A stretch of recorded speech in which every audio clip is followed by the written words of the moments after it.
Kafja turke është përfshirë në listën e UNESCO-s për trashëgiminë kulturore jo materiale. Vendimi u mor gjatë seancës së 8 të UNESCO-s së Komitetit Ndërqeveritar për ruajtjen e trashëgimisë kulturore jo materiale.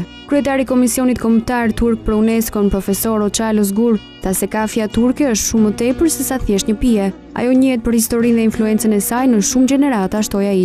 Sipas traditës turke, kafja turke zihet në xhezve, shërbehet në filxhan të vegjël dhe shoqërohet me një gotë ujë dhe fëstëk. Fillimet e kafes turke datojnë që në shekullin e 11 në Etiopi, ndërsa në Turqi u prezantua në 1555 ku dhe u zbulua mënyra e re pjekjes dhe zgjerrjes së kafes. Kafja turke shumë shpejt u bë pjesë e kulturës turke. Ajo tashmë është një metodë përgatitjes së kafes në Ballkan, Lindjen e Mesme si dhe në Afrikën e Veriut. Lista e trashëgimisë botërore e UNESCO-s aktualisht përfshin 981 objekte të mbrojtura dhe vlera kulturore nga 160 vende të ndryshme. Qendra historike e Beratit, Gjirokastrës apo Butrinti janë disa nga objektet shqiptare të listës së trashëgimisë së UNESCO-s.